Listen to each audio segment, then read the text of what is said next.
call is now being recorded.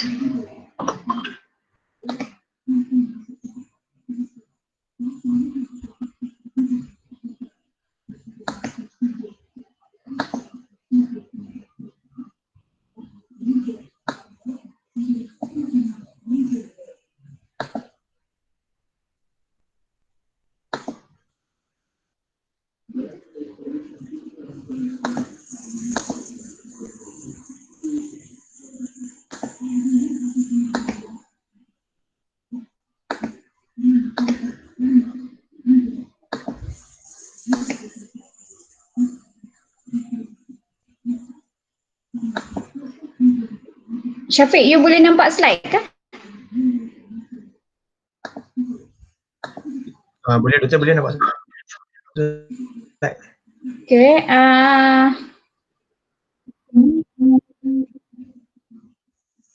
Alright. Kelas B, Hasif, boleh nampak slide ke?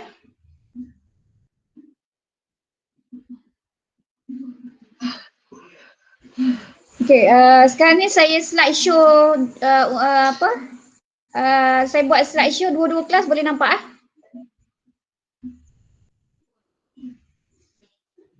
Okay, Alhamdulillah. Boleh, Madam. Okay, ladies and gentlemen. Okay, so today class we will talk about entrepreneurship and commercial business in leisure and recreation. Saya minta maaf sebab baru masukkan slide. I think pukul 3 ke pukul 4 petang tadi. Saya ada buat revise this topic and saya pun terlupa nak upload balik dalam e-learning. So that's why tadi baru saya sempat nak upload. But hopefully this topic ni is quite simple je lah. Alright. So tak ada apa yang yang technical lah, which I think kalau you tak baca pun after this you can still have your deep understanding on this topic. Right? So sekejap, sebelum tu sekarang ni saya di kelas A, saya rasa saya kena left sebab siapa yang masuk kelas A memang saya tak boleh nak verify you punya tak boleh nak admit you punya ni. So saya akan masuk ke kelas B. Jadi siapa yang terleft untuk kelas A, you join kelas B. Okay. So dekat kelas B je saya boleh admit you punya join class. Okay. So for this topic, ini adalah buku yang you akan refer related to this topic, Introduction to Commercial Recreation and Tourism. Dia ada 7 edition dah sekarang. You can go online untuk dapatkan full buku ni ataupun ada setengah tu dia hanya bagi a few topic related to this books, right? So basically for this for tonight we only cover 4 topics saja. Okay, what is commercial recreation, the classification system in recreation, the role of service provider, and the last one is the government support. This government support we are going to discuss about the Malaysian tourism productivity, which yang saya skip last week punya class. So I will discuss for today's class, right? Okay, let me start with the introduction. So when we talk about commercial business in leisure and recreation, okay, so malam ni kita akan bercakap more on business side in leisure and recreation. Okay, before this we have discussed about what is outdoor recreation, adventure tourism, and basically if you join or if you are really interested in this particular industry, so you have a huge opportunity and you have a wide choice to grab from this industry. Alright, basically when we talk about commercial business ni is about the entrepreneurship punya elements. Okay, how to become an entrepreneur in recreation industry, adventure industry for example. Okay, so basically ini adalah beberapa ministries yang involved when we talk about commercial business di Malaysia. Okay, yang pertamanya adalah MOTAC, Ministry of Tourism, Arts and Culture. Okay, MOTEX ni dia secara langsung dia akan involve untuk membantu bahagian tourism industry. Dia sebagai tourism suppliers which industry ministry ni yang akan approve semua pelesenan, okay, promotion dan sebagainya. In fact yang MPC nanti yang kita akan discuss pun dia adalah di bawah MOTEX, Kementerian Pelancongan Malaysia. Okay. Untuk KBS ni, kalau you perasan, di bawah KBS basically ada Jabatan Belia dan Sukan Malaysia. Okay, untuk KBS ni, for your information, dalam recreation punya industri, kita ada sijil kejurulatihan rekreasi luar. Okay, so this certificate adalah recognized by KBS, Kementerian Belia dan Sukan.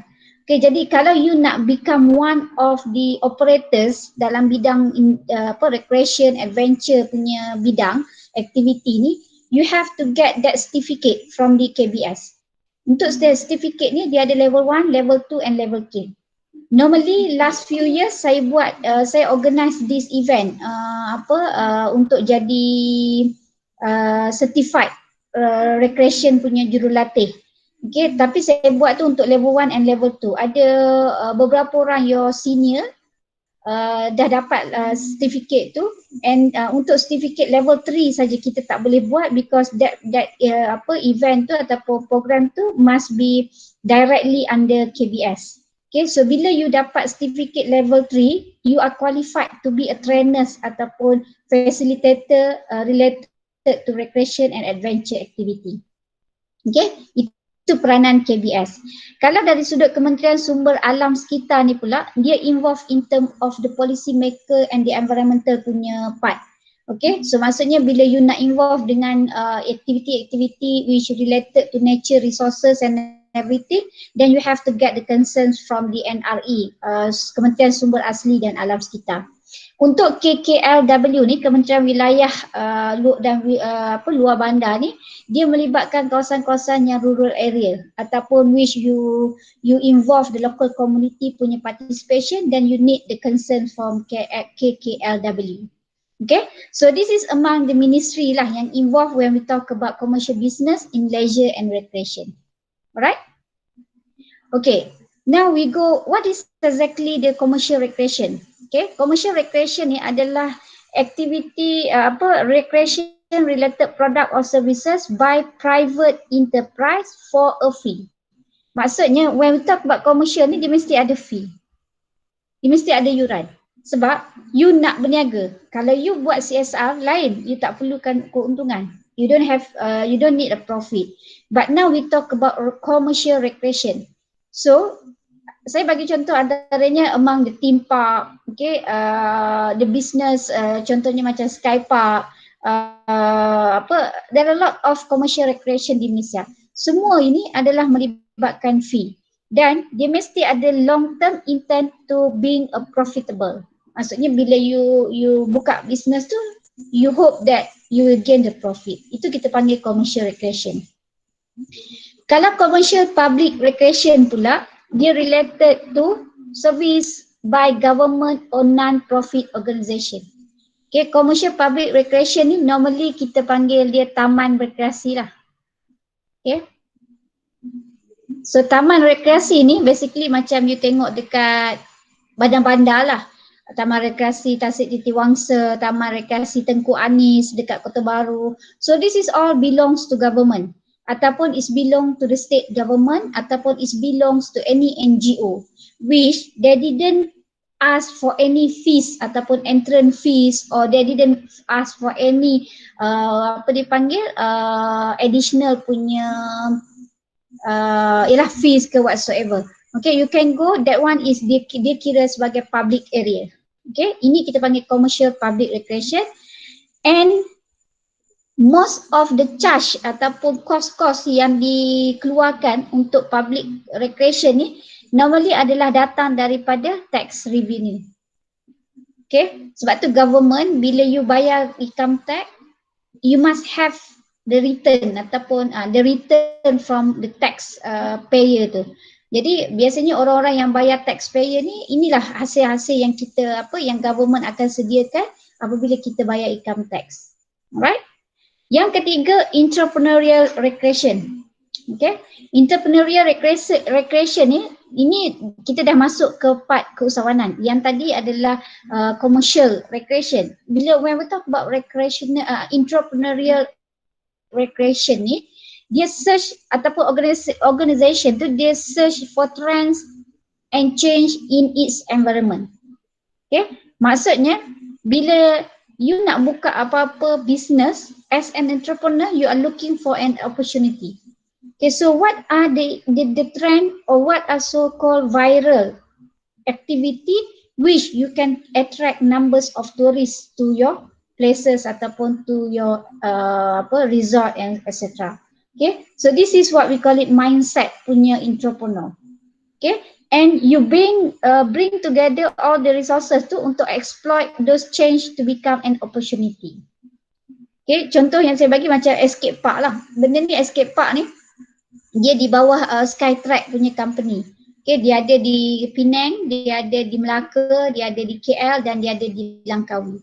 Okay, they have a lot of activities, adventure activity, recreation activity, and these types of program ni adalah among in trend punya activity yang tidak ada lagi di Malaysia dan they open and get the interest from the Malaysian punya domestic ataupun local punya people. Okay, ini kita panggil entrepreneurial recreation. Yang keempat, leisure entrepreneur. Leisure entrepreneur ni a person who is willing to take the chance that he or she can generate enough revenue from the leisure activity to sustain financial existence. Maksud leisure entrepreneur ni, nama pun leisure. You are not 100% commit to that business. Tapi sometimes you become what we call it freelance. Or you become part-time. Okay, so meaning to say, maybe you are not having or you are not own any business, but you become an agent to another party. You just sell the product, the package for the sake of that travel agency ke ataupun the third party in order to gain revenue for your own benefits. Okay, ini kita panggil leisure entrepreneur. And the last one is tourism. Ini term-term that you have to familiar when we talk about the whole structure of commercial recreation. Okay, tourism adalah activity of person travelling to and staying in the place outside their leisure, business or other purpose and more than 24 hours. Okay, ini kita panggil tourism activity. So, meaning to say, that's why kalau you tengok adventure recreation dengan adventure tourism is two different things. Okay, any kinds of tourism, word tourism ni, dia mesti adalah activity to travelling. You have to travel from your origin destination to another destination for more than 24 hours. Okay, ini kita panggil tourism activity. Right? So ini adalah among the term-term that you have to get familiar in order to make sure that when you get involved in this industry, you know what are the differences between each of the term. Alright? So now we are going to discuss on what are the differences between public recreation dengan private recreation. Okay, dekat tengah-tengah ni adalah dia punya perbezaan, dia punya elemen perbezaan dia. Okay, one more thing guys. Bila you dapat soalan lah, tak kisah dalam subjek ni ke subjek mana.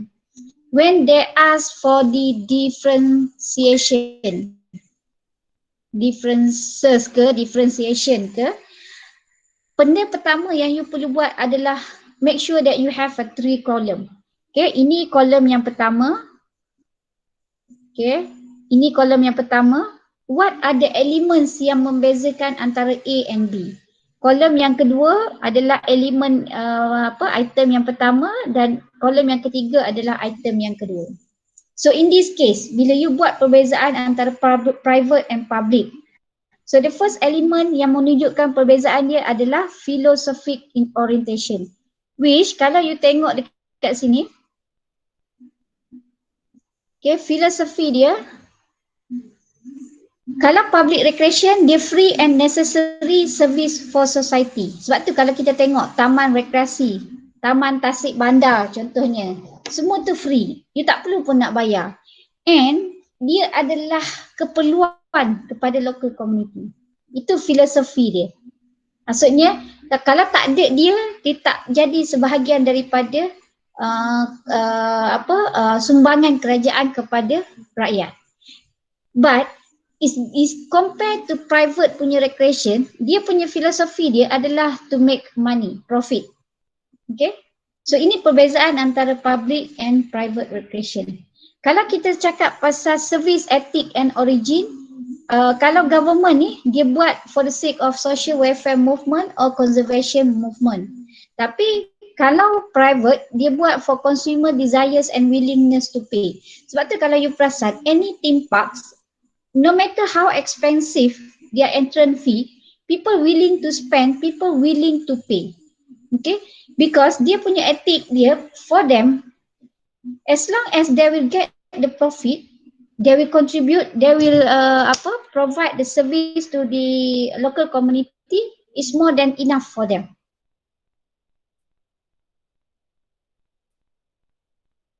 Kalau you tak nak bayar, okay, sebab tu sekarang ni banyak public recreation pun yang by government, dia dah start buat something looks like a mini theme park in order to attract.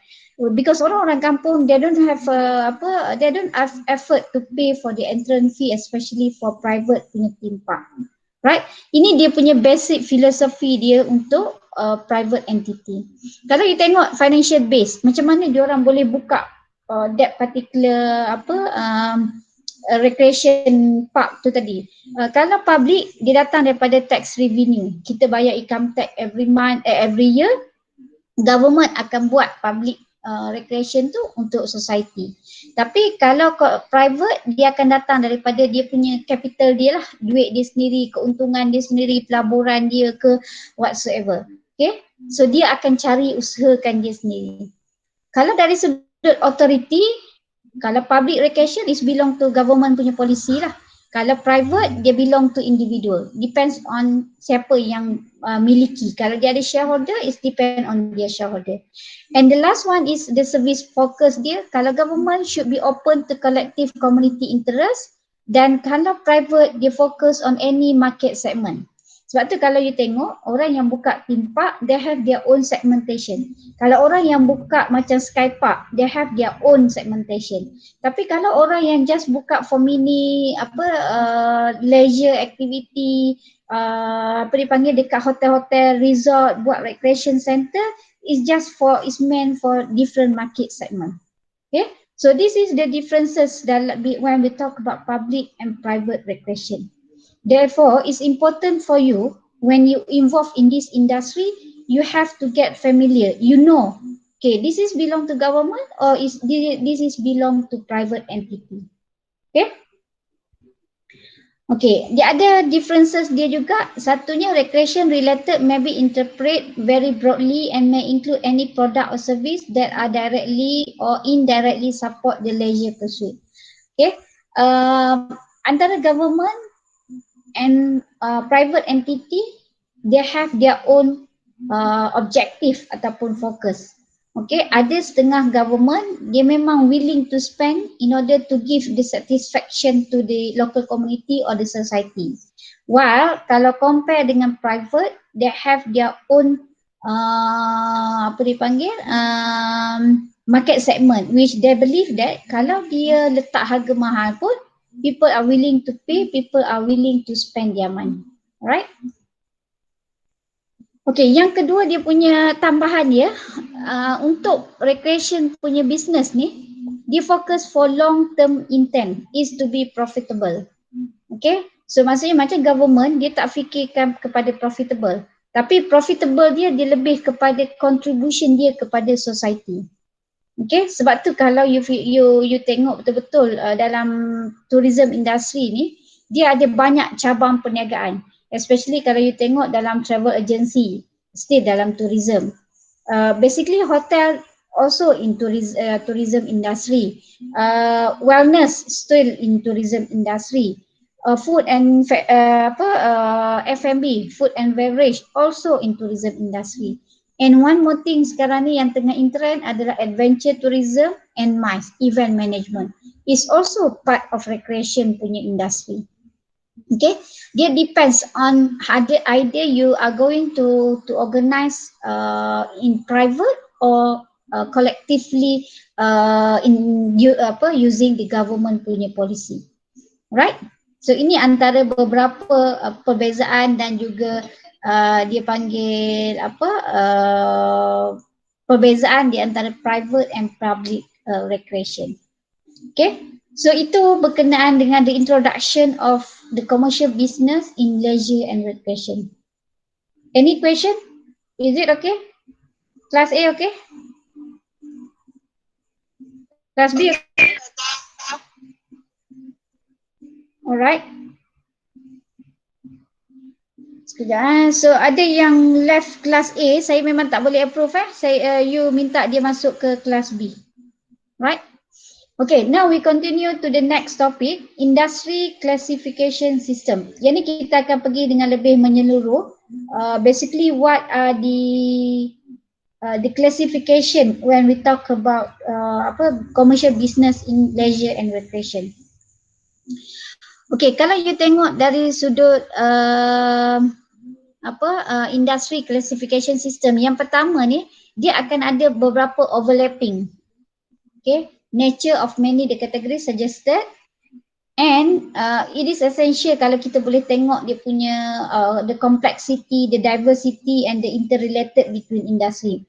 Okay, one thing that I would like to share with you, when we talk about commercial ni, dia ada juga part of the elements ataupun the destination ni, ataupun kita panggil the business tu, dia adalah combination of private plus government. Okay, dia ada juga. Contoh taman negara. Okay, taman negara is belong to government. Okay, is recognized ataupun is belong to the local state. Kalau taman negara tu di Pahang and it belongs to state, Pahang punya state. Tapi kalau you tengok di taman negara itself, yang run the business is not the government. Okay, yang run the business adalah private entity ataupun individual. So when we talk about individual ni, dia adalah orang yang personally, individually, they have money, they produce, they develop their own resort and they offer to the tourists ataupun the customers that come to taman negara. Okay, so you nampak ada sesetengah business tu, dia memang perlukan combination of government punya elements as well as the public. Private.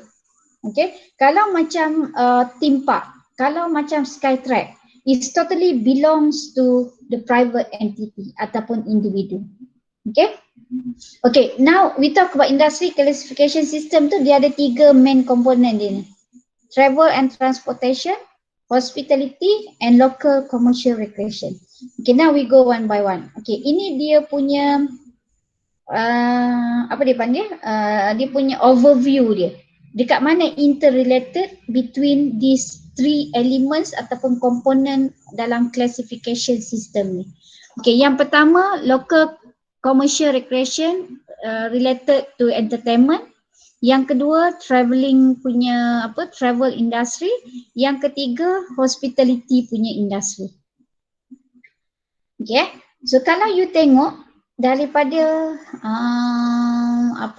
pictures ni, by Crossley and Jamison's Braille 2012, okay, dia adalah interrelated antara ketiga-tiga commercial ketiga-tiga sistem yang ada dalam kita punya industri. Okay, so dalam erti kata lain, bila you tengok daripada graf ni, macam saya cakap tadi kalau you buat aktiviti contohnya di Skytrack, dia tidak boleh kalau tidak ada element of hotel, penginapan, accommodation. Okay. Dia mesti ada elements of activity. Dan dekat sini orang nak travel pergi ke tempat dia, dia ada element of transportation. Okay. Therefore, ini yang kita maksudkan dia punya dia punya sistem dia tu adalah interrelated between each of the kategori itu tadi. Sebab tu bila when we talk about tourism recreation, tourism industry ni, basically we are interrelated between each of the elements dalam tourism punya segment. Okay, sebab tu kalau you nak develop one business in tourism industry, you akan ada interrelated dengan the other segmentation lain ataupun dipanggil elemen-elemen yang lain. Ini kita panggil sistem dalam industri, tourism industry. Okay, yang antara yang di luar ni facilitators ni, okay, yang ini ada facilitators dan yang ini adalah facilitators ni, dia bukan facilitator yang macam kita facilitate orang tu, no. It is supportive ataupun supporting punya elements yang menyokong kepada setiap satu sistem yang ada di dalam tourism industry. Okay, contohnya macam sekarang yang di bawah ni facilitator dia adalah travel agency, travel info service and etc. So this facilitator ni ataupun dia punya supporting ni yang akan membantu untuk menghidupkan travel movement people ni dan juga membantu untuk hospitality industry to move or to get a profit. Okay, kalau daripada sini facilitator dia adalah orang-orang, visitors yang datang. Visitors yang datang dia akan menginap. Jadi nak tak nak hospitality industry will get the profit. Kalau daripada sini bila you nak buat aktiviti apa-apa, you mesti ada equipment. You mesti perlukan pengilang, pemborong dan sebagainya. Okay, jadi facilitator ni adalah orang-orang ataupun external factors yang support you punya organisation ataupun sistem yang ada yang wujud dalam tourism industry. Okay, ini dia punya the whole overview. So we go one by one as we mentioned just now. So dalam daripada graf ni, kalau you tengok kita ada 3 elemen, main elemen dan yang keempat adalah facilitator. Okay, so ini kita transfer kepada type of commercial recreation tadi. Okay, so yang pertama kita tengok the travel industry itself, yang kedua hospitality industry, yang ketiga local commercial recreation dan yang keempat facilitator. So we go one by one to see each of the elements ni dia ada peranan dia masing-masing, dia ada dia punya fungsi dia masing-masing. Okay. Kalau if you have any questions or you need to interrupt or you need to share something, just interrupt in between of my presentation. Okay, jangan tunggu sampai habis baru nak tanya. Alright. Okay, now we go to first types of sistem dalam tourism industry. Yang ni saya saja nak letakkan dia dalam konteks travel industry ni. Okay, when we talk travel industry, satu je soalan saya, how AI ni, dia tak ada kaitan pun sebenarnya, tapi how AI is transforming the travel industry. Bagaimana artificial intelligence ni transform the travel industry. Okay, benda ni satu in trend lah, antara topik-topik yang in trend juga. So basically travel industry ni dia punya primary function dia adalah the movement of people related to the provision of the travel related industry. Maksudnya travel industry inilah yang membolehkan orang bergerak daripada satu destinasi kepada destinasi yang lain ataupun pergerakan daripada the origin destination to another destination. Okay, so industri ini yang akan menyokong kepada industri yang lain ataupun sistem yang lain. Contohnya dialah yang provide airline, transportation, tour, package and everything. Okay, yang kedua kalau you tengok daripada hospitality industry. Hospitality industry ni dia tak lain, dia adalah berfungsi untuk provide accommodation, F&B and other related amenities. Okay, hospitality industry. So ini adalah termasuk hotel, restaurant, campground and everything. So most probably hospitality industry focus on the accommodation, F&B and other related services to their customers. Okay. Yang ketiga adalah local commercial recreation. Yang ini dia provide the retail, product and entertainment. Yang inilah yang kita panggil kalau you pergi hotel, you pergi resort, then they have their own playground, swimming pool for example. Itu yang basic. Maksudnya even though you ada penginapan, kalau you pergi hotel sekalipun atau you are the entrepreneurs, you have some amount of money which you intend to develop hotel resort. The first thing yang you kena fikirkan, design you adalah the most or the biggest swimming pool in the world. Kalau you boleh buat swimming pool yang terbesar dekat resort you, this is where you can attract the numbers of tourists. For your information, orang Malaysia ni suka pergi hotel yang ada swimming pool. Okay, itu normal, itu common, itu memang habit orang Malaysia. Sebabnya normally kalau kita berapa persen, 70% rakyat di negara kita memang tak ada swimming pool di rumah. So, in order to have their own holiday, they prefer to go to any resort ataupun hotel yang provide swimming pool and at least ada playground for their child. Okay, so inilah function kepada recreation punya local commercial recreation ni. Therefore, ramai orang kalau you perasan di mana-mana hotel, resort ataupun either is belong to government ataupun individual, dia akan provide some amount of activity to ensure that the local the tourist tu ataupun their customer tu will have an activity with their family or even they can spend time with their family. Alright? And number 4, the last one is the facilitators. Facilitators ni adalah the type that support the 3 main industry yang saya cakap tadi. Okay, so dia lah yang akan support travel agency, support hospitality industry, equipment wholesaler, they support local recreation and convention visitors bureaus ni support hospitality and local commercial recreation. For your information guys, kalau you perasan di Malaysia juga banyak commercial recreation related to product and services. Contohnya yang jual barangan sukan, yang jual barangan backpackers contohnya, kasut, baju swimming, kasut yang scuba diving and everything. So this is all they are all part of the commercial recreation in tourism industry. Okay, you jangan tengok pada part resort, pada part hotel dan sebagainya. Tapi this dipanggil supporting business ni yang provide kemah, equipment, tali, dipanggil lagi yang untuk abseiling, flying fox dan sebagainya, helmet, okay, semua tu adalah commercial recreation yang related to tourism industry. Right? So ini 4 perkara yang you have to understand the combination ataupun the interrelationship in industry classification system in tourism industry. Right? So now this is the time that you can scan your attendance. I give you 5 minutes for you to scan attendance. Semua orang nampak boleh clear attendance?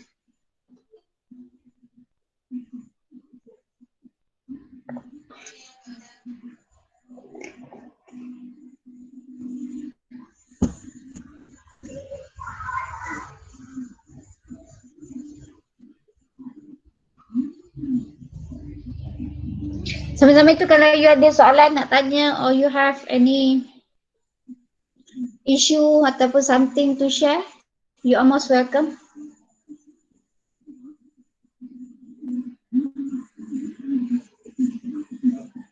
Dalam kelas ni, ada ke sesiapa yang ada masalah internet sehingga you terpaksa panjat bukit buat kemah ataupun every time you have class then you have to spend ataupun you have to travel outside from your house, ada ke? Kalau you rasa you tak nak Kena cakap dalam kelas pun it's okay. At least you just text me supaya saya boleh get your problems. Doktor. Sorry? Doktor, saya Ya? Nuruda. Saya dah submit balik dah link blog tu. Doktor boleh buka tak? Okay. Nanti saya check balik. Okey, doktor.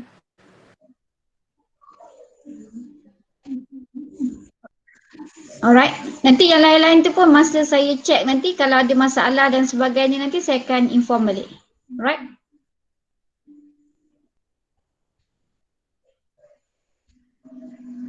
I hope that if you have a problem, I'm not sure lah, maybe ada setengah dalam kelas ni from Sabah which you are still under PKPD area ke, for example. I hope that you are still safe and make sure you keep update with your lecturers lah kalau you ada masalah internet dan sebagainya, right? But I hope that lately ni banyak sangat provider telefon yang offer data internet yang murah. Macam saya pun saya guna yang prepaid untuk internet, just for the sake of internet saja. Jadi saya beli modem, saya beli prepaid SIM card dan saya masukkan dalam modem. That's how I have to spend lah untuk make sure that kelas ni boleh berjalan. For your information, untuk saya kelas with you every Tuesday night. Okay, dan saya terpaksa stay di campus, di UMK for the last few weeks to make sure that our class can run smoothly. And Alhamdulillah today, tonight ni cuaca okay. Dah 2 hari kat Kelantan ni hujan, Kota Baru. Okay, saya harap sangat malam ni taklah selebat semalam. Jadi Alhamdulillah clear lah kelas malam ni. Dan saya pun dalam percubaan test saya punya wifi ni juga, Alhamdulillah. Kalau tak memang saya kena stay dekat office lah sampai pukul 11 malam, 10 lebih baru saya balik. Right, so basically saya harap lah mungkin cara kita tak sama. Cuma the way that you have to spend and the way that I have to spend, this is where we call it sacrifice. Okay, so saya harap sangat kalau you all pun boleh allocate your time to focus kelas. Saya tak ada masalah kalau you nak bekerja ke whatsoever during PKP ni, because kita tak tahu nasib kita lain-lain. Jadi whatsoever pun apa yang you buat, please focus, do all the assignment and do something to make sure that you get all the the contents ataupun apa kita panggil every courses tu dia akan ada outcome yang berbeza. Jadi ini is important for you. Bila you grad nanti, you yang the one that looking for a job. Okay, even now pun kita banyak encourage student to become entrepreneur. So bila you become entrepreneur, you are people who provide the job for others. Jadi kalau sekarang ni you tak boleh nak grab something, try to ask someone who are willing to monitor, to mentoring you, to coach you. Okay, supaya you can be someone better in your life. Alright? Okay.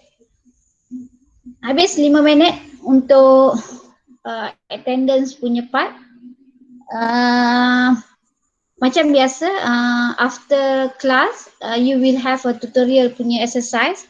So tutorial tu akan start besok malam for L1, T1, T2 and in fact for T3 on next week. Okay, so you just answer the question dalam e-learning untuk tutorial part.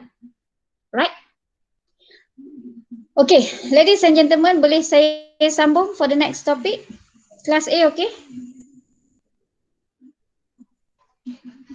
Class B, okay? Class B sekarang ada 16 orang. Okay, so now we are going to discuss on the role of service providers. Okay, Ini apa dipanggil jenis-jenis lah ataupun di punya elements when we talk about adventure tourism and entrepreneurial entrepreneurial ventures.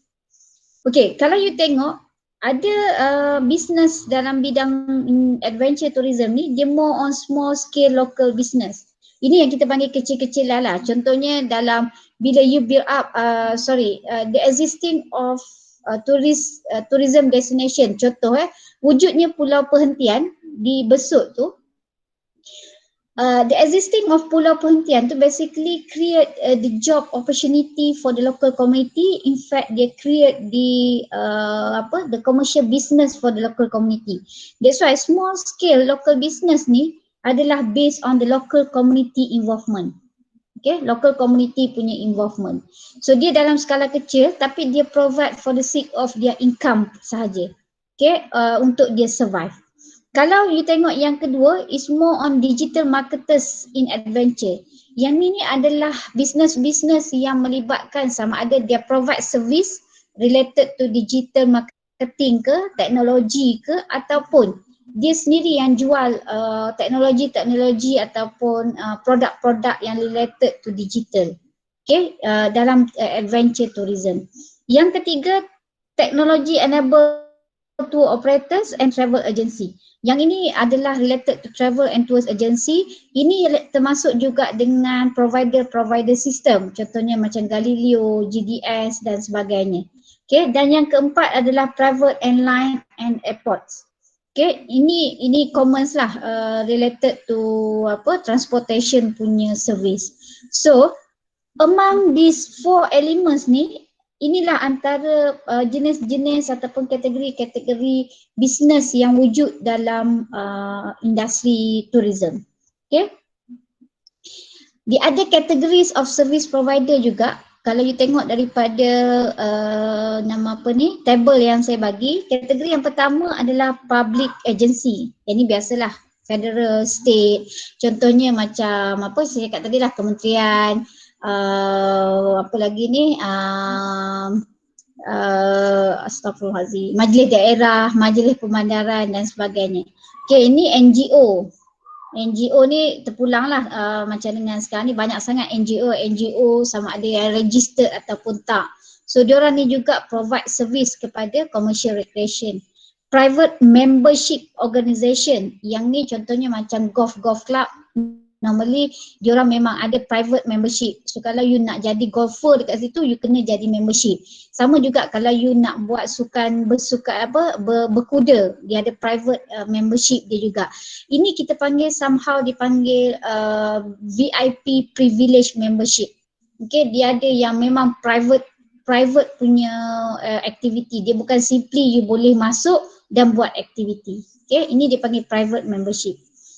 Kategori yang keempat adalah commercial recreation enterprise. Enterprise ni business yang small scale ataupun yang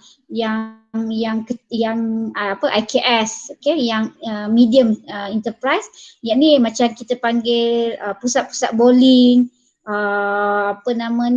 pusat-pusat tarian, macam taman tema air yang kecil-kecil dekat taman rekreasi. Ataupun dia buat aktiviti kayak yang kayuh bersikar dalam tasik for example, ini kita panggil recreation enterprise. Employee recreation program ni dia serve kepada pekerja-pekerja, contoh government servant, kita punya privilege kita sendiri. So when you go to any resort ataupun any kalau futsal dipanggil commercial recreation enterprise. Okay, yang provide futsal punya court, badminton court tu dipanggil recreation enterprise. Okay, employee tadi tu is a privilege for any employees in company. Kalau macam dengan government, kita ada rate kita sendiri ataupun kita panggil discount rate kita sendiri. Armed Force Recreation untuk tentera, polis, bomber dan sebagainya, dia memang government support dia untuk dia own recreation punya activity. That's why dia ada club berkuda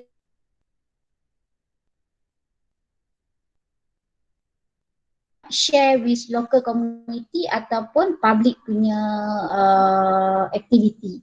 Okay. Yang seterusnya adalah therapeutic recreation service. Yang therapeutic ni nanti kita akan discuss lebih detail nanti masa topik, I think ada satu topik nanti. Therapeutic recreation service ni designed to meet the needs of person with physical or mental disability. Contohnya orang yang patah kaki, orang yang tak ada tangan, orang yang ada masalah fizikal. So dia ada therapeutic service dia sendiri. Jadi yang ini dibuat di bawah sama ada NGO ataupun private entity. Okay, sport management, professional sport, collegiate sports, public park ni macam dengan kalau yang kita Institut Sukan Negara, okay, is meant for athlete Malaysia. Contohnya macam tu. Jadi dia tak semua orang boleh masuk ke tempat tu. Okay, that's why dipanggil professional sport, collegiate ni orang yang memang you are design, they are designed that particular places tu based on the specific, based on the requirement for specific group ataupun target. Alright, and last kali tourism and hospitality management yang provide juga adalah contohnya macam airlines, cruise, resort, conference and etc. Okay, so ini antara kategori-kategori service provider when we talk about tourism ataupun recreation punya business. Okay, alright, kita tengok pula government role dengan commercial recreation punya role. Tadi kita dah discuss tentang jenis-jenis ataupun kita panggil elemen-elemen yang related to recreation punya business. Ini dia ada 3 elemen yang dia saling berkait. Okay, so kalau you tengok dekat sini dia punya role yang pertama adalah complementary relationship, planning relationship and cooperative arrangement. So ketiga-tiga ni dia adalah saling berkait antara satu dengan yang lain. Okay, so ketiga-tiga ni dia akan ada dia punya hubung kait dia dalam menyediakan keperluan rekreasi kepada local community dan juga kepada customer. Okay, now we go one by one. Okay, complementary relationship. Kalau you tengok kat sini, complementary pun adalah satu perkataan yang hubungan yang saling melengkapi, complementary. Kalau dia ada, it should be provided by this government.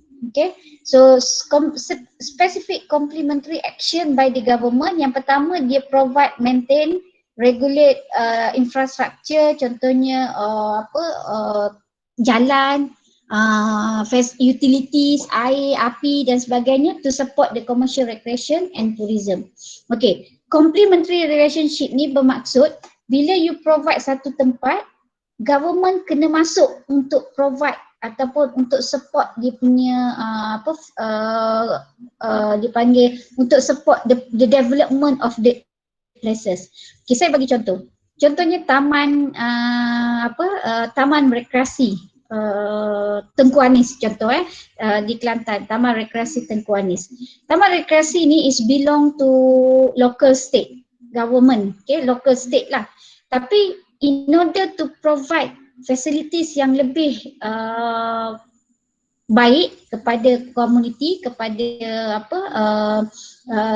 suppliers ataupun customer ataupun local community di kawasan Kota Baru, so federal state ataupun government tu, sekali saya bercakap tentang government in general saya bukan bercakap pasal state government saja. Jadi government ni kena provide facilities ataupun benda yang komponen utama, contohnya macam jalan, api, air, and then another facilities yang government perlu provide bila kita cakap pasal public punya area ni adalah toilet, surau contohnya. Okay, dan kalau boleh dia not necessarily penting adalah tempat berniaga, okay, menjual. Dan yang seterusnya kerajaan juga perlu promote the development of tourism untuk promote tourism and commercial. Public facilities ni dia boleh guna equipment yang ada. Government juga kena provide low cost in the introductory program advanced level yang macam KBS buat. Okay, Kementerian Belia dan Sukan provide certificate of recreation trainers, level 1, level 2, level 3. So bila government masuk untuk support, untuk complement the development of recreation punya activity tu, this is where orang yang involved dalam tourism ataupun recreation activity ni can be verified, can be certified by the government body. Okay, so ini kita panggil complementary relationship. Yang kedua dipanggil cooperative arrangement. Cooperate kena buat bersama antara public dengan private agency. Okay, so government and private enterprise ni dia boleh interact directly to provide facility. Contohnya buat conduct commercial facilities. Contohnya tempat makan tadilah macam kios. Mungkin government kata okay, bila kita buka taman negara for example, kami provide tempat, kami provide promotion, kami buat tempat informasi kerajaan kata. Dan enterprise bila you sebagai personal ataupun individual yang bertindak sebagai private entity, you akan cakap okay, in that case kita di pihak individual ni akan support untuk provide facility. That's why you akan provide accommodation, you akan provide F&B punya area, dan you akan provide juga activity. Ini dia panggil cooperative arrangement. Okay, kerjasama di antara government and private entity.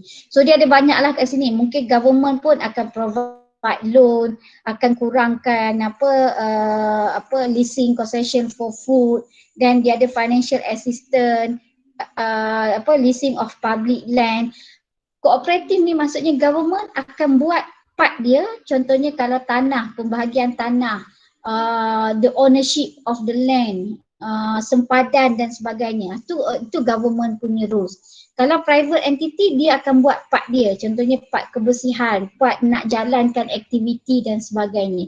Yang ini perlukan kerjasama di antara dua-dua pihak, government dan juga public.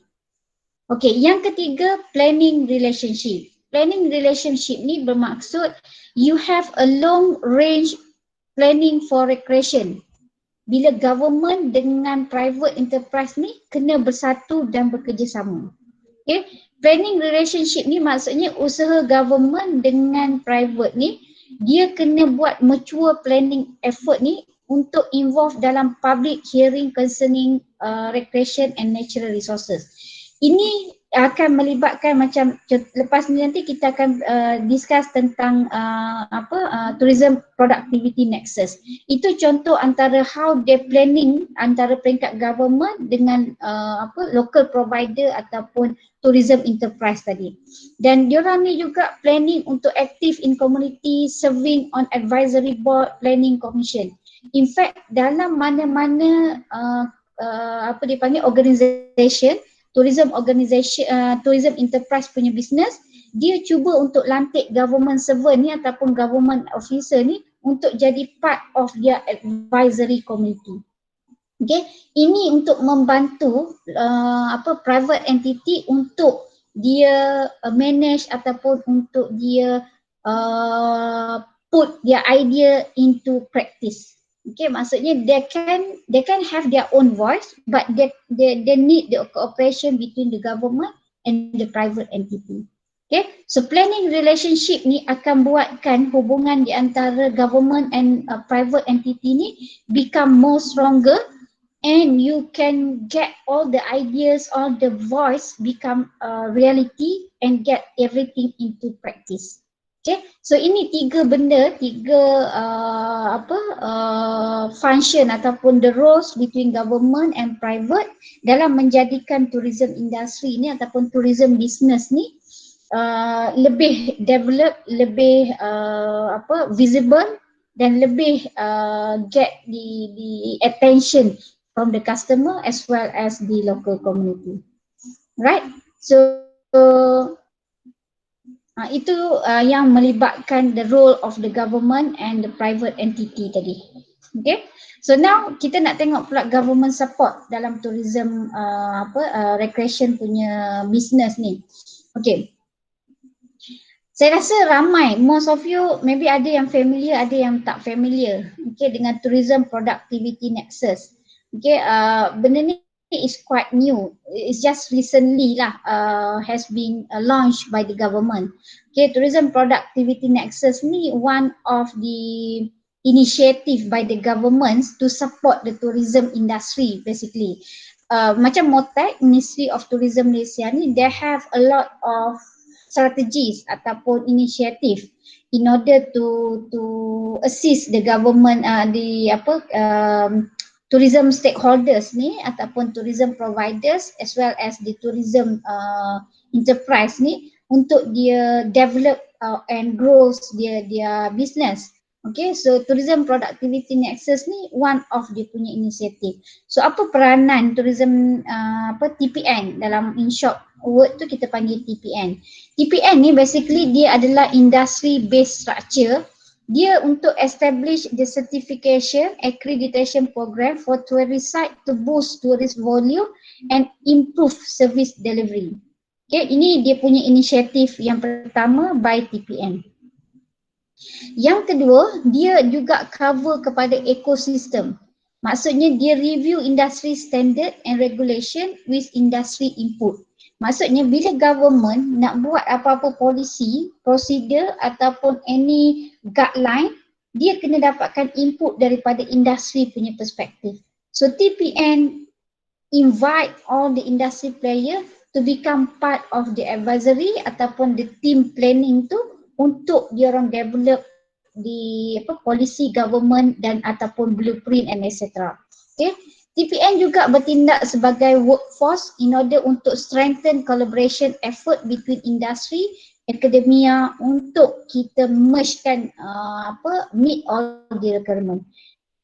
Dalam kata lain, when we talk about tourism industry ni basically we cannot run from having interrelationship between each party dalam this industry.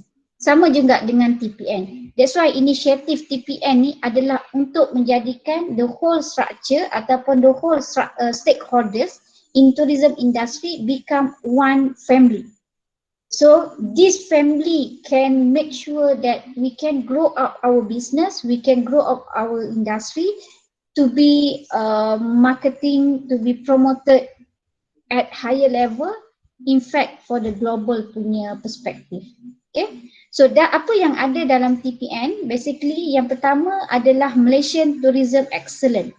TPN ni dia ada dua cabang. So salah satu cabang yang inisiatif yang ada di bawah TPN dia panggil Malaysian Tourism Excellence ataupun dia panggil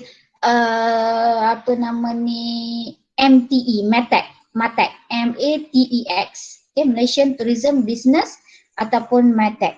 So MATEX ni adalah MATEX ni adalah inisiatif yang kedua daripada 5 inisiatif yang ada dalam Malaysian Productivity Blueprint. Okay, so that's why kalau you buat research, apa-apa research PPTA, make sure bila you buat significance of your study tu, you have to refer to any blueprint, any reports, any policy, procedure, guideline by the government. Sebab tu bila kita nak wujudkan macam perkataan MATEX ni, satu organisation ni, dia kena ada value dia. Kenapa? Why we should establish MATEX?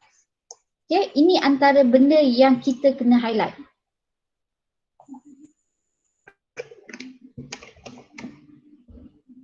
So basically MATEX ni adalah inisiatif kedua daripada 5 inisiatif yang ada dalam Malaysian Productivity Blueprint yang dibuat di bawah TPN tadi, Tourism Productivity Nexus. TPN pula is one of the 9 industry league nexus under the MPC. Dia macam tu. Jadi MPC, bawah MPC ada TPN, bawah TPN ada MATEX. Okay. So ketiga-tiga organisation ni sebenarnya adalah supporting organisation related to tourism industry. Okay, so MATEX ni adalah satu program by industry for the industry. Yang ni dia punya logo dia ataupun dia punya trademark dia. Daripada industri kepada industri. Okay, and METAC ni adalah standard and implementation plan untuk developed by TPM Technical Working Groups ni, yang mana melibatkan expertise dalam spesifik bidang. Okay, kejap lagi saya tunjuk one by one dia punya content dia, dia punya elements dalam METAC ni. Okay, METAC ni disupport oleh MOTAC. Okay, METAC support by MOTAC. Okay, sebab MOTAC ni Ministry of Tourism, Art and Culture ni adalah ministry yang memang tujuan dia adalah to strengthen the standard and implementation for certification program. Because when we talk about tourism industry, dia mesti ada interrelated dengan Ministry of Tourism, Arts and Culture ataupun MOTAC. Okay, okay. Guys, kalau you perasan right after this, mungkin apa yang saya boleh share dengan you, cuba you search YouTube, Google ke kan. Cuba you cari Malaysian Virtual Experience My VXP ni. Ini saya pun ada post dalam Facebook saya, which this is a new strategies ataupun initiative by the MPC sendiri untuk promote ataupun untuk encourage ataupun untuk empower local businesses ni, sebab sekarang dalam keadaan pandemik people can't travel to any destination. So the best way sekarang adalah to provide the platform for customers sebelum dia nak travel. Contohnya you tak pernah pergi Skytrack, contohnya you tak pernah pergi Langkawi for example. So My VXP ni adalah satu platform yang membantu kita as a customer untuk kita dapatkan the virtual experience dulu daripada provider tu, daripada stakeholders tu, untuk dia promote dia punya produk, then you can have a virtual experience. Bila pandemik ni dah habis nanti, contohnya kita sempadan dah buka, we go back to our normal life, barulah you pergi directly to gain the real experience to that particular destination. Okay, jadi My VXP ni basically adalah satu platform untuk mewujudkan satu perasaan, keinginan for customers to go to have your ideas on what is the recreation ataupun adventure activity. Okay, so kalau siapa yang tak pernah familiar, right after this you can Google and then get all the information for your future punya career lah, supaya kalau you get involved, you akan nampak that particular issue ni memang it is interesting for you to explore this topic ataupun this issue. Okay. Okay, macam saya cakap tadi, METAC ni dia aim for tagline dia by industry for the industry, daripada industri kepada industri. Yang pertama, dia punya aim dia adalah to grow business to the next level. Sebab tu support kerajaan ni, METAC ni adalah kerajaan, tugas kerajaan ni adalah untuk support tourism provider ni, tourism businesses ni untuk dia grow up dia punya business. Sebab somehow kalau local community macam dalam keadaan sekarang, pandemik sekarang, local businesses ni they can survive without the government support. Maksudnya kalau government tak bagi loan, government tak bagi dana, government tak bagi support kita panggil emotional, physical, duit dan sebagainya, you can't survive in this pandemic punya situation. Okay, so government ni adalah fungsi dia untuk support dari sudut how to grow up your business. Yang kedua, government support untuk improve the quality of tourism product and services. Contohnya, you sebagai adventure punya operator, keperluan ataupun facility, barang-barang yang you gunakan untuk provide you punya service ataupun activity kepada customer is too outdated. Contohnya tali untuk flying fox, you gunakan tali yang tidak berkualiti. Helmet yang you gunakan adalah the old fashion ataupun the old generation untuk for safety for example. So government ni, METAC ni bantu untuk give you the advice and give the new information ataupun the in-trend punya element which can improve the quality of the tourism product for your business. Subsequently, MedTech juga try to enhance the tourist trust and confidence. Okay, kewujudan MedTech ni sebagai satu badan pengiktirafan. Contohnya, macam sekarang ni banyak sangat company-company yang tengah offer yang offer adventure tourism. Contohnya, bila you pergi ke Gunung Stong, for example, bila you nak pergi ke Gunung Stong, you cannot go alone ranger. You have to contact the people who are taking care of the Gunung Stong. Dia ada nama-nama provider dia yang dah registered di bawah MedTech. Okay, dan juga dia dah registered di bawah SSM dan juga MOTEC punya company, MOTEC punya license. Jadi MedTech ni membantu untuk meningkatkan keyakinan dan kepercayaan kita as a customer untuk memilih company ni sebagai provider kita. Contoh macam you nak pergi Gunung Stong, in order for you to have a hiking punya activity, you have to deal with the provider yang provide that service untuk panjat Gunung Stong. This company ni, they have to get the certification from the MedTech in order to get the trust and confidence from the customer. Okay, jadi MedTech ni adalah business certification program untuk mentauliahkan, untuk mengiktiraf, okay, business operator related to tourism industry ni untuk dia letakkan dia business at their own specific level. So, kalau you go and Google dia punya item dia, there are more than 100 item yang you kena fulfill. Okay? Because each of the elements tu akan dinilai untuk membolehkan you get that certification. Right? Contoh yang lain lah yang saya boleh bagi supaya you boleh nampak. Contohnya, macam sekarang ni you hotel. Okay, mana-mana hotel di Malaysia, you have to get the certified halal contohnya. In order to establish your hotel ni providing an halal certificate, halal service to the customers. Jadi JAKIM ataupun badan pengiktirafan halal ni will go to your hotel, check each of the element in order to certify your company, your hotel ni as a halal ataupun Islamic Syariah hotel for example. This one is same goes to MedTech. MedTech ni akan menjadi satu badan yang mengiktiraf any businesses, okay, any tourism operators yang related to specific industry untuk dia recognize either your business ni has been certified, you meet all the requirement ataupun tidak in order for you to offer the service or product to the customer. Right? And last sekali, aim MedTech adalah untuk recognize the quality of the tourism product and services. Sebab tu bila you dapat sijil pengtauliahan, sijil pengiktirafan, meaning to say you memang menjaga the quality of the tourism product and services offered to your customer. Sebab tu contoh macam kita nak pergi Skytrack, kita nak pergi buat hiking, kita nak pergi buat kayak, flying fox dan sebagainya. Make sure company yang you pergi tu, yang you gunakan ataupun you deal dengan company tu, you ask them either they get the MedTech certification ataupun tak. Kalau dia dapat MedTech certification, meaning to say they are well prepared and they are fulfill all the requirement yang ada dalam yang diperlukan dalam tourism industry.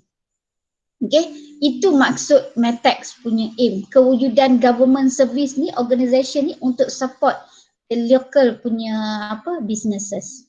Okay, MedTech ni macam saya cakap adalah industry level certification program for tourism product and service. So ada 5 standard ataupun 5 bidang yang dia memberi pengiktirafan.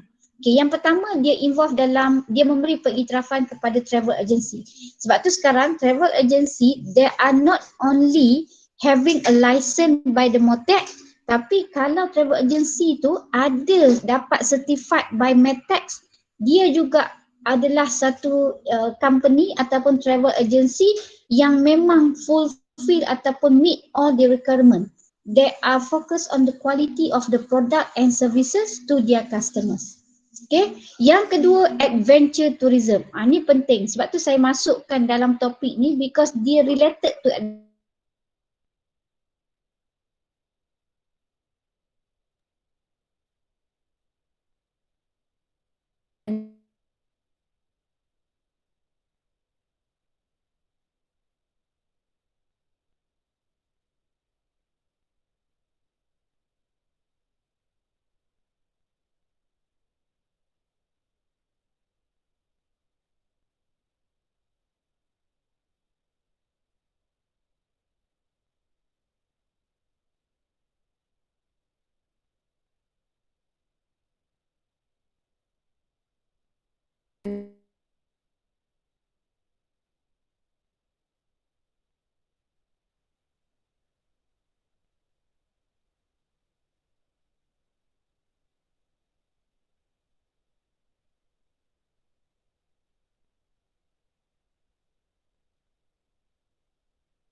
Okey, semua boleh dengar ke?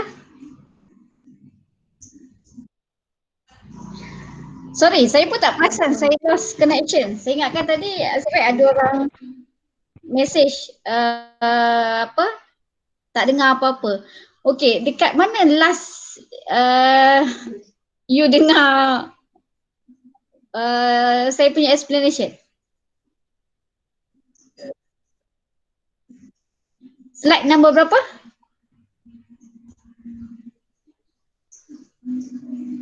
Aduh, saya rasa dah lama gila kot. Kalau kata you lost apa, saya bercakap seorang-seorang.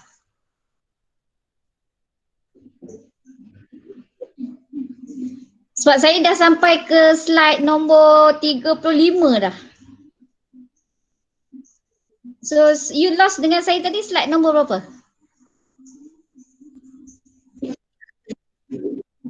Yang ni betul? Oh, baru je lah. Okay, nasib baik lah. Saya ingatkan dah 2-3 slide dah. So kelas B pun dekat slide yang sama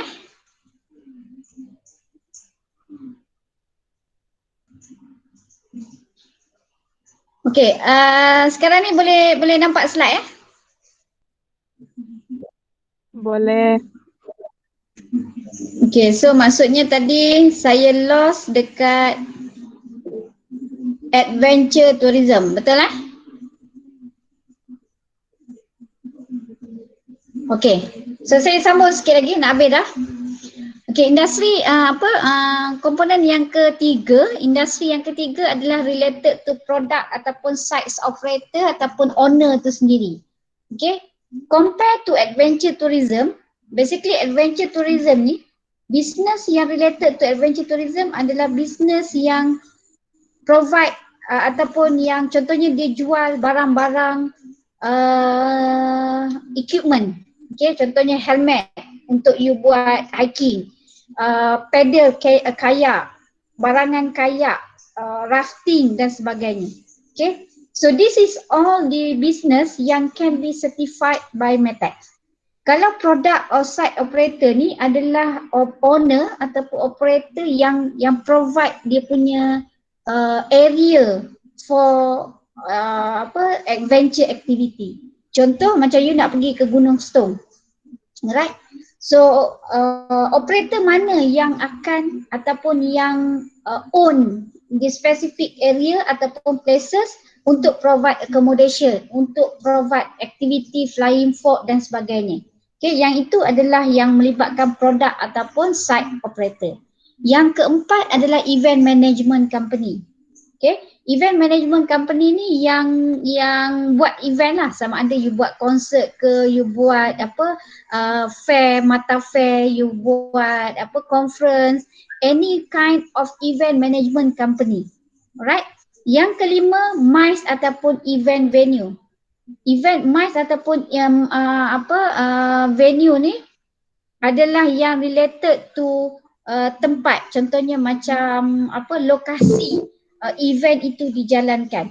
Okay, macam kalau you buat conference, day one tempat you buat conference tu. Lepas tu lokasi-lokasi lain yang melibatkan area ataupun spesifik kawasan untuk menjalankan event tersebut. Okay, alright, sekejap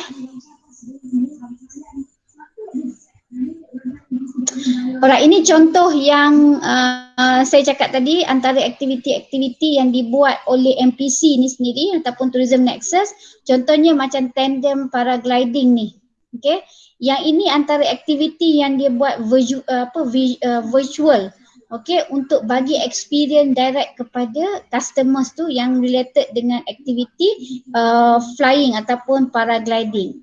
Okay, ini dia buat RM30, you bayar RM30 dan you get a virtual experience untuk merasai sendiri pengalaman paragliding. Okay, MPC dengan Tourism Nexus juga buat inbound tourism bootcamp untuk meningkatkan prestasi pelancongan yang berfokuskan kepada alam sekitar. Sebab tu kalau you buat you are the owner of tourism site, then you akan diberikan pendekatan government ni adalah untuk membantu macam kita cakap tadi, meningkatkan quality product and services offered by the tourism operator. Okay, so that's why kalau you search, you google ke, you akan nampak kalau ada logo tourism productivity MPC ni, inilah antara government punya inisiatif untuk membantu local businesses untuk diorang lebih maju dan develop dia punya business, grow up dia punya business. Okay. Yang terakhir ni adalah lebih kepada asas-asas kepada kejayaan sesuatu bisnes lah. Yang ni saya rasa dalam entrepreneurship subject pun you belajar juga. Yang pertama, melibatkan produk. You kena tahu produk apa yang you nak jual. What are the rewards ataupun the risk that you have to take into consideration in order you nak start up you punya business. Yang kedua, you punya management side you, konsep, competition you macam mana, siapa competitor you, apa dia punya approach dan sebagainya. Yang ketiga, you mesti ada financial financial support. How strong, how big your business, how stable your business, financial punya business. Then you kena buat feasibility study before you conducting before you start up you punya business. Dan yang keempat adalah melibatkan location. You kena tahu sama ada location tempat aktiviti yang you nak buat tu, adakah dia punya kawasan itu structure dia tu sesuai ataupun tidak. Okay, so ini yang kita panggil tourism businesses. Dia punya asas-asas kejayaan kepada sesuatu bisnes dalam bidang tourism. Okay, yang ini adalah keperluan ataupun skill yang diperlukan untuk you involve dalam bidang tourism. Yang pertama, you have a strong people skill. Yang ni lebih kepada staff, sebab tu kalau staff you yang involve dalam tourism business mesti ada kemahiran. You juga adalah one of the employees, potential employees in tourism industry. Jadi you have to have your own skill. Sebab tu kalau you nak involve dalam tourism activity ni, perbanyakkan CJ involve dalam mana-mana kursus, workshop, training dan sebagainya untuk enhance you punya skill and the confidence level. Yang kedua, you kena ada positive attitude. Okay, you cannot simply say tak tahu, saya budak baru belajar dan sebagainya. This is where you have to start up you punya attitude you punya character you to become someone in this industry, so people can hire you as part of the employees in this industry. Yang ketiga, you have the ability to speak before group of people if imperative for those going in this field. You boleh bercakap, you boleh menunjukkan kemampuan you. Okay, you jangan duduk senyap. Bila orang tanya, you senyap. Bila orang tanya, you tak tahu, you tak fokus dan sebagainya. Right? Yang terakhir adalah management skill, business skill to provide the highest quality service. Ini benda-benda yang commons lah, yang biasanya kalau you ada all the necessary skill ni, you can stable, you can get higher or better position in this industry. So I believe that as you grow up in this industry, you have to build up your own character, your own attitude in order for you to stabilize in this industry. Okay, so with that, I think we can end our session tonight with the topic of entrepreneurship and commercial business in leisure and recreation. I hope that you can have that all the knowledge, all the necessary things to become an entrepreneur in this industry, insyaAllah. Okay, so before we end our session, do you have any questions? Ada siapa yang belum scan you punya attendance? Semua okay?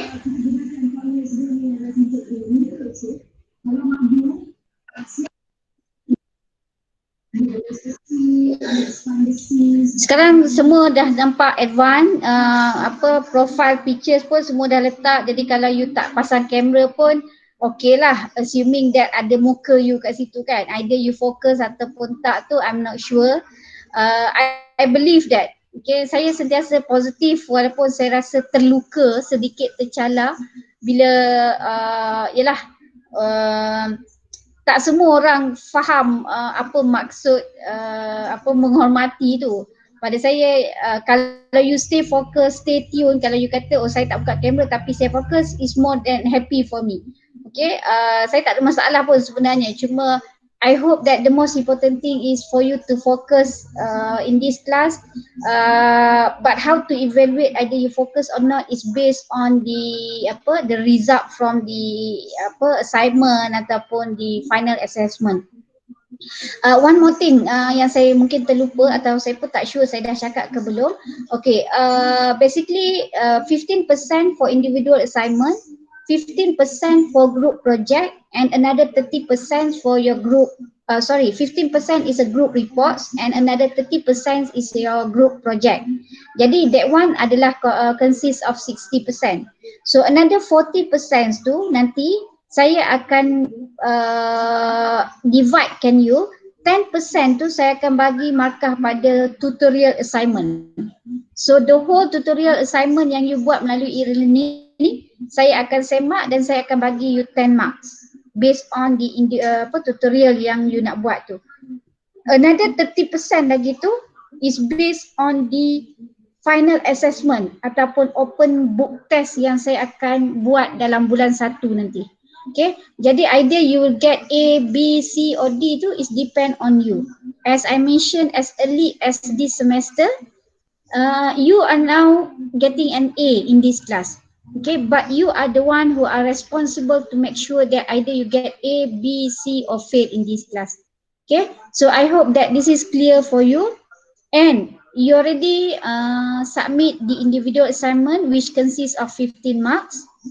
Okay, another 15 mark is a group project, meaning to say you dah hantar you punya group project tu daripada aktiviti yang you buat tu, you submit link ke, you submit video tu dalam Google Classroom tu, yang tu 15%, tapi daripada video individual yang you buat aktiviti dalam group tu individually tu, yang tu saya akan assess sebagai 30%.